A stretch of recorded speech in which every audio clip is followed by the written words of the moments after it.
Hi everyone, आज ये 2 जनवरी 2026 के करंट अफेयर और स्टैटिक जी के क्वेश्चन को डिस्कस करते हैं। So let's get started without any further delay. प्रश्न संख्या 1 से स्टार्ट करते हैं। यूरो मुद्रा को अपनाने वाला 21वां देश कौन सा बन गया है? तो बुल्गारिया बन गया है। बुल्गारिया यूरो मुद्रा को 1 जनवरी 2026 से आधिकारिक रूप से लागू कर देगा। बुल्गारिया की बात करते हैं। बुल्गारिया की राजधानी सोफिया है।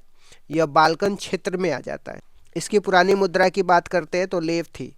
यूरो अपनाने वाला 20वां देश कौन सा है? क्रोएशिया है और इसकी राजधानी जोग्रेब है। तो ये भी आपको ध्यान में रखना है। अगले प्रश्न पे आ जाते हैं। किस देश ने भारतीय उत्पादों पर 0% ड्यूटी लगाई है? तो ऑस्ट्रेलिया ने लगाई है। ऑस्ट्रेलिया 1 जनवरी 2026 से भारतीय निर्यातों पर 0 शुल्क लागू कर दिया है। ऑस्ट्रेलिया की राजधानी कैनबरा है और विश्व की सबसे बड़ी प्रवाल भित्ति ग्रेट बैरियर रीफ ऑस्ट्रेलिया में पाया जाता है। ऑस्ट्रेलिया में घास के मैदान को डाउन्स कहते हैं। ऑस्ट्रेलिया में चक्रवात को विली विलीज कहते हैं। तो ये भी आपको ध्यान में रखना है। अगले प्रश्न पे आ जाते हैं। साउथ पोल तक स्की करने वाली कम उम्र की पहली भारतीय महिला कौन बन गई है? तो काम्या कार्तिकेयन बन गई है। इन्होंने -30 डिग्री सेल्सियस तापमान में 115 किलोमीटर तक स्की ट्रैक किया था। विश्व की दूसरी ये सबसे युवा व्यक्ति बन गई है। इन्होंने 7 महाद्वीपों की सर्वोच्च चोटियों की फतह करी है। तो ये भी आपको ध्यान में रखना है। अगले प्रश्न पे आ जाते हैं। जम्मू कश्मीर में 2000 वर्ष पुराने बौद्ध स्तूप कहाँ पे मिले हैं? तो जहनपोरा बारामूला में मिले हैं। स्थान की बात करते हैं। यह झेलम नदी के किनारे है और वेदों में वितिस्ता बोला जाता है झेलम नदी को। इसका उल्लेख प्रधानमंत्री मोदी ने अपने मन की बात में भी करी थी। चौथी बौद्ध संगति की बात करते हैं तो कुंडल वन में हुआ था, कनिष्क के काल में हुआ था। अगले प्रश्न पे आ जाते हैं। 69 साल बाद रूस का कौन सा ज्वालामुखी फटा है? रूस का बेजिमियानी ज्वालामुखी फटा है। स्थान की बात करते हैं तो कमष्टका प्रायद्वीप पर स्थित है। इसके राख के बादल 32,800 फीट की ऊंचाई तक गए थे। अगले प्रश्न पे आ जाते हैं। ओल चिकी लिपि का शताब्दी समारोह कहाँ पे मनाया गया है? तो जमशेदपुर झारखंड में मनाया गया। क्वेश्चन नंबर 6 में आ जाते हैं। राष्ट्रीय प्रेस दिवस से संबंधित है। हाल ही में राष्ट्रीय प्रेस दिवस 2025 कब सेलिब्रेट किया गया? तो 16 नवंबर को सेलिब्रेट किया है। भारतीय प्रेस परिषद का गठन 1965 के अधिनियम से हुआ है और 1979 के अधिनियम से इसका पुनर्गठन किया गया है। इसमें एक अध्यक्ष और 28 सदस्य होते हैं। सर्वोच्च पुरस्कार की बात करते हैं। संस्था का सर्वोच्च पुरस्कार राजा राम मोहन राय के नाम पे है। भारतीय पत्रकारिता के जनक की बात कर राजा राम मोहन राय को भारतीय पत्रकारिता का जनक कहते हैं। भारत का पहला समाचार पत्र की बात करते हैं। बंगाल गजट है, जिसे जेम्स ऑक्सटन हिकी ने प्रकाशित किया था। पहला हिंदी समाचार पत्र उदंड मार्तव है, जिसे पंडित जुगल किशोर शर्मा द्वारा प्रकाशित किया जाता है। भारतीय प्रेस के मुक्तिदाता किसको बोला जाता है? चार्ल्स मेटकॉफ को बोला जाता है। वर्नाकुलर प्रेस एक्ट की बात करते हैं। यह 1878 में लिटन के द्वारा लाया गया था। बहुत ही इंपॉर्टेंट पॉइंट है, ध्यान में रखना आपको। और इससे संबंधित कुछ और दिवस की बात करते हैं। 15 नवंबर को भगवान बिरसा मुंडा की जयंती पर जनजातीय गौरव दिवस मनाते हैं और 150वीं जनजातीय गौरव दिवस मनाया गया है।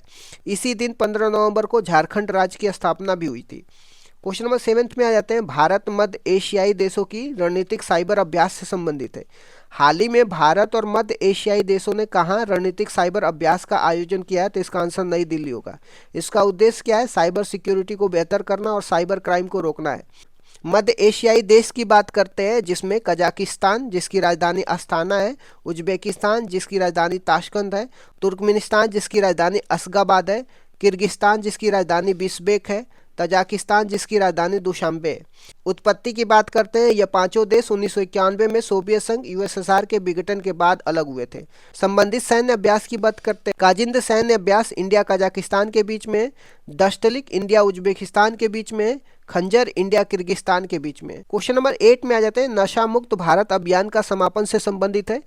केंद्र सरकार 5 वर्षीय नशा मुक्त भारत उत्सव अभियान का समापन कार्यक्रम कहाँ पे आयोजित करेगा? तो अमृतसर पंजाब में करेगा। अभियान की शुरुआत की बात करते हैं। यह अभियान 15 अगस्त 2020 से शुरू किया गया था। समापन स्थल की बात करते हैं। अमृतसर में गुरु नानक देव यूनिवर्सिटी में इसका समापन किया जा रहा है। कारण की बात करते हैं। यह अभियान 5 साल के लिए स्टार्ट किया गया था और यह माना जाता है कि यूथ जो नशे का सबसे बड़ा उपभोक्ता होता है, सबसे पहले यूनिवर्सिटी से आकर्षित होता है। क्वेश्चन नंबर 9 में आ जाते हैं। ब्लू फ्लैग सर्टिफिकेट से संबंधित है। हाल ही में किस राज्य के सोनापुरा और पूरी समुद्र तटों को फिर से ब्लू फ्लैग सर्टिफिकेट मानक प्राप्त हो गया है? तो उड़ीसा को। प्रमाण पत्र देने वाली संस्था की बात करते हैं। फाउंडेशन ऑफ एनवायरमेंट एजुकेशन, जो कि डेनमार्क की संस्था है, ये प्रमाण पत्र देती है। तटों का विवरण की बात करते हैं, सोनापुरा गंजाम जिले में है और पुरी का गोल्डन बीच प्रसिद्ध है। विशेषता की बात करते हैं, पुरी के गोल्डन बीच को यह सर्टिफिकेट 7वीं बार मिला है।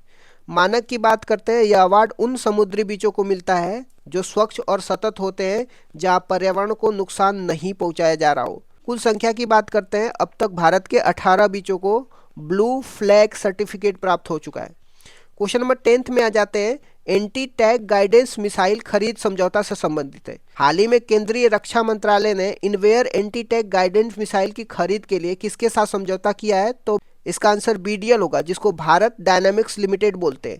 समझौता के मूल्य की बात करते हैं, यह समझौता 2095 करोड़ रुपए का हुआ है। मिसाइल तकनीकी की बात करते हैं, यह मिसाइल लेजर निर्देशित होने वाली है, जिससे इसकी सटीकता बढ़ जाएगी। सिस्टम और रेंज की बात करते हैं, यह फायर एंड फॉगेट सिस्टम पे आधारित होती है। एक बारी फायर करो और भूल जाओ। और इसकी रेंज की बात करते हैं, यह 5000 मीटर के रेंज तक हमला कर सकती है।